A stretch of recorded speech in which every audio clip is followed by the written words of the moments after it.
what's the origin of the Stations of the Cross, which every Catholic church has? Well, it goes back to one of our great saints, Saint Francis of Assisi. Now, you're familiar with him. He's the one who loved all of God's creation, animals, plants, everything.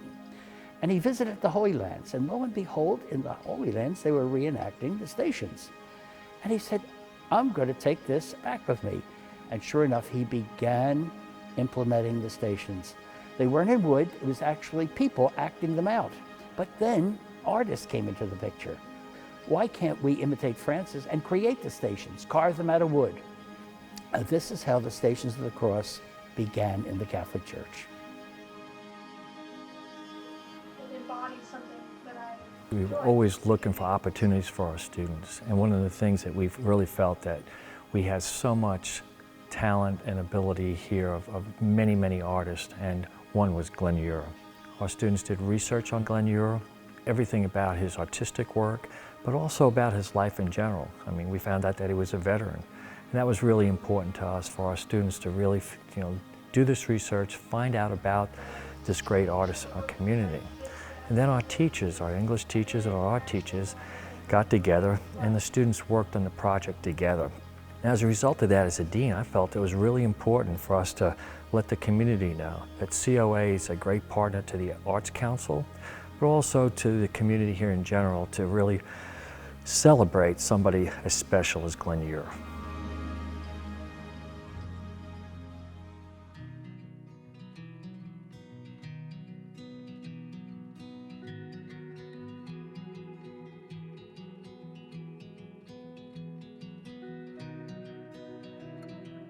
These stations are Glenn Eure's gift to Holy Redeemer. Glenn Eure liked to give things. He was a giver.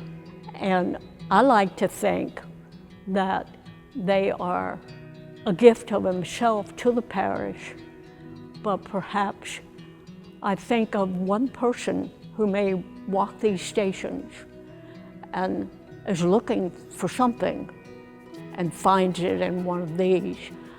And I think that gift would be something that would make him really happy.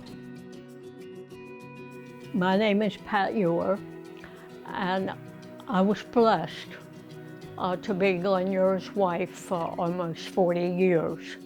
Glenn Eure was an extraordinary person. He was a beautiful person. If you had met him within 3 to 5 minutes, you would have been friends. He just was very gregarious and very open to people, and I think he made people feel very comfortable around him because he was comfortable. He didn't go by clock. If he had to be somewhere at a certain time and he ran into somebody who wanted to talk, that's what he did, which may seem unusual for somebody who had been in the military for 23 years. I met Glenn Eure in his gallery the first year he opened it. Not the gallery that we know now. At that time, he had opened a small gallery in a little shopping center in Kill Devil Hills that's no longer there. But when visiting, I always loved art, and I was excited that there was a new gallery and went in and met Glenn Eure. I have to admit that first, I thought he was a little bit overwhelming, but I was fascinated by the work that he had done, particularly the printmaking, like holographs that I was not familiar with at all. So we met there. That day he asked me to marry him, and I said, "You're crazy." And he was, and 4 years later I did. Glenn Eure came to the Outer Banks after graduating from the School of Art at East Carolina at the exact moment when art was going to explode on the Outer Banks. There was just so much to do, and when he first came here, when I first met him, he was known as the barefoot printmaker of the Outer Banks. And then as art developed and he was involved, of course, in everything, then they started calling him the ringleader of Outer Banks art. And of course, in the later years, then he became known as the grandfather of Outer Banks art, which was, you know, a beautiful compliment paid you by, you know, those who knew you and knew your artwork. When I came here, I've been pastor here now 17 years, but when I first came, I met Glenn, and he was quite a character. He was really funny, and our friendship began almost immediately. And we would go out with Pat and Glenn, myself, we'd go out to lunch or dinner or what have you. And then what happened, I visited him at his Ghost Fleet Gallery, and I saw the fantastic work he was doing down there. And so we began, you know, our friendship grew. And then one thing that hit me, this is such a big, beautiful church.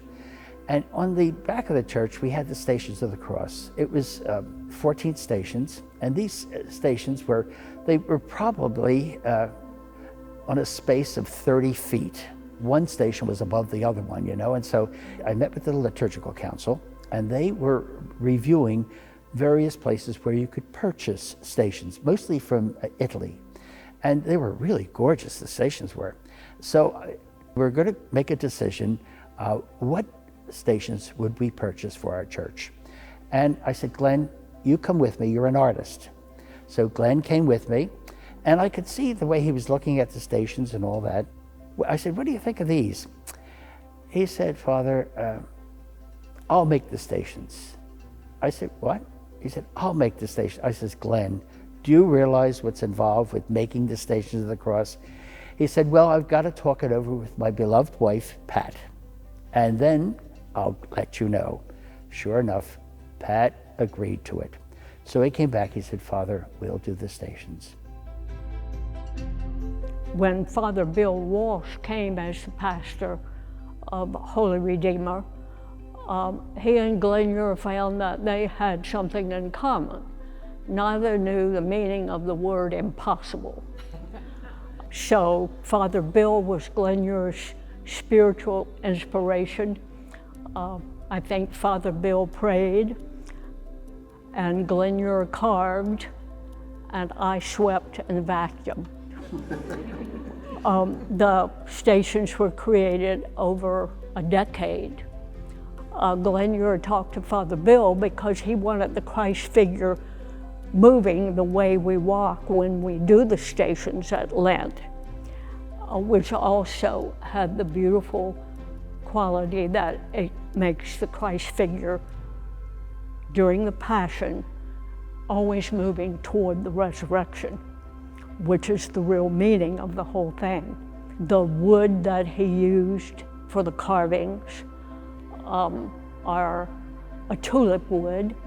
They are set against a background of a Greek cross and a Latin cross, and then they are brought forward from those crosses so that the shadows themselves become an intricate part of the composition. They're carved wood, so they're made from a block.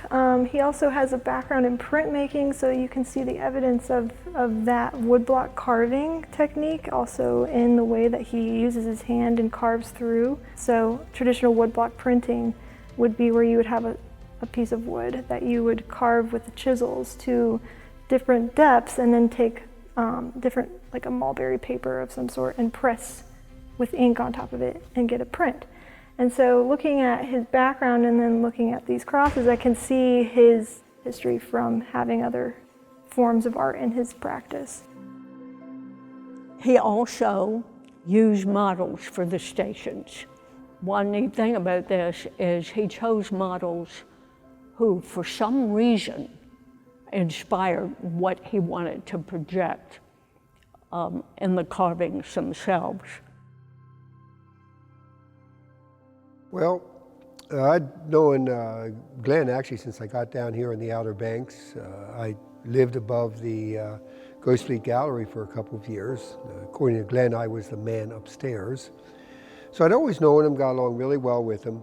I remember I was in the gallery one day carving something, and he told me, Kip, this is going to be you, this one I'm doing here.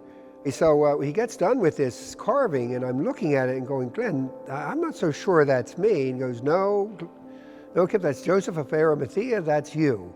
I'm looking and going, you know, Glenn, I haven't looked that good since I was wrestling 157 pounds in high school. I mean, this guy was cut, he was muscular. According to Glenn, no, Kip, that's you, that's the way that's what we want, that's what I see, and you are Joseph of Arimathea. I should mention that the model for the Christ figure is the same throughout the stations.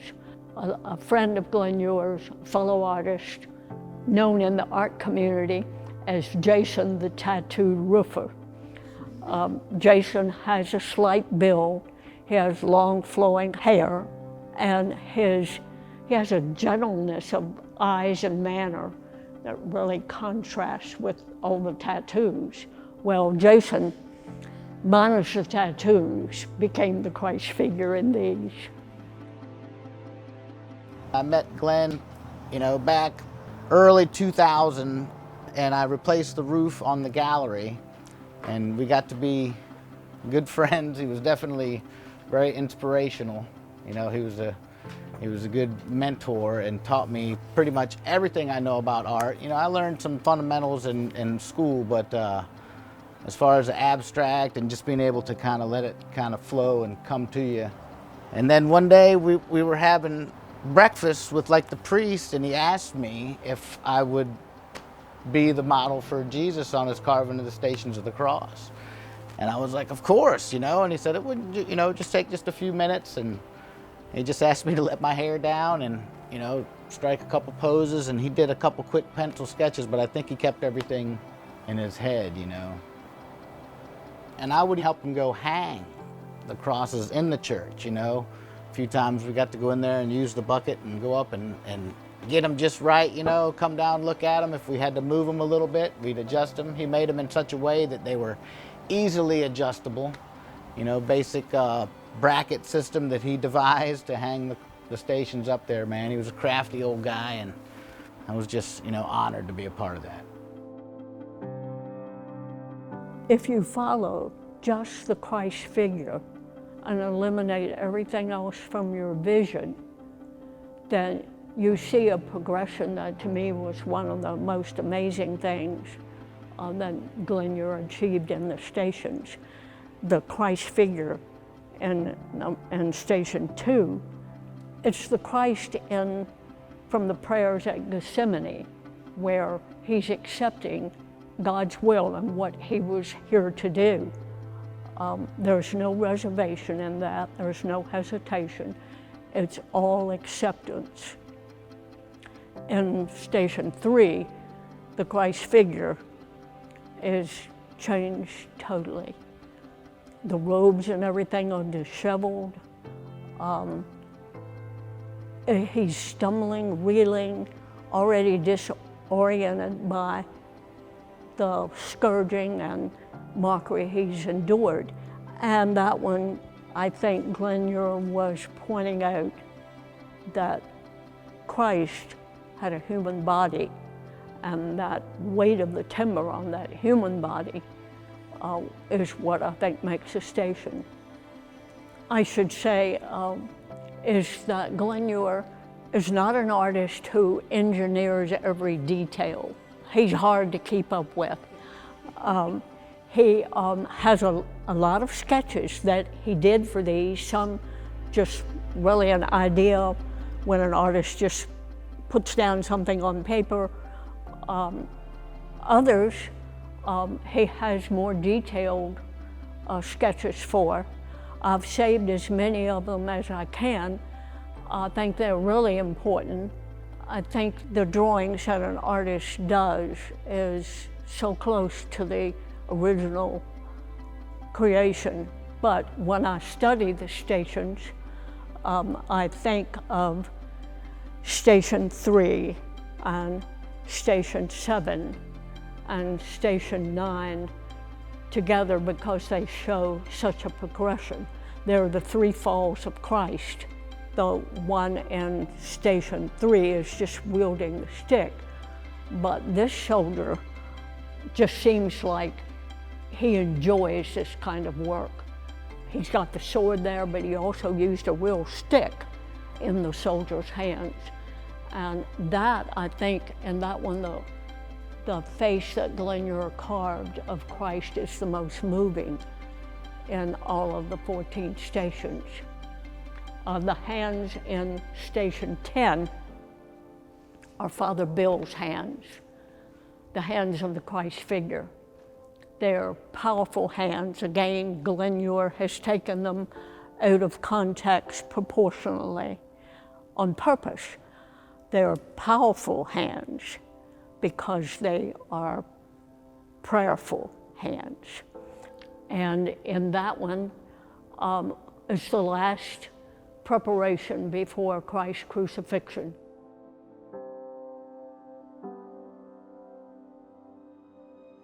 As he would make the stations, he would put them up one by one, and the comments we got from people when they saw the stations going up, it took them 150 hours for each station to do it.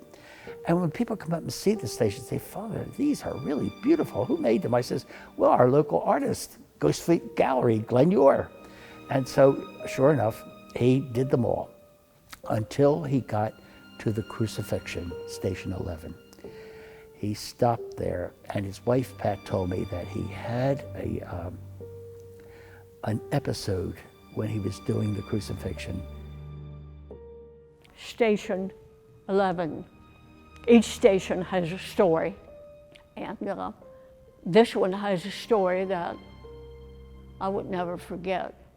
Glenn Eure had done the figures, he'd done all the carving, and I remember early on a Sunday morning, he asked me to hold them in place so that he could put those nails in. And I had it in place, and nothing happened. And Glenn Eure just hesitated. He was hesitating and hesitating. And then all of a sudden, there was that sound of those nails penetrating wooden flesh. And I looked up, and Glenn Eure was totally pale. He was sweating profusely. And I wanted to say, let's rest for a while before you finish. But Glenn Eure finished the station, and then it was a long time before he could do anything else. It really was a spiritual insight that he got, the sufferings of Christ for our sins, and here he was carving it, and he just had to stop. He counseled with the priest, he saw a doctor, a professional counselor, and he knew that he could do these carvings. He had done all these, but he would go in the studio and sit, but it just didn't happen. And then another Sunday morning, and I don't know what made the difference. I heard noise and looked in the studio. The sun was shining, and I could see the dust that was glistening in that sunlight. And Glenn Eure was busy at work again.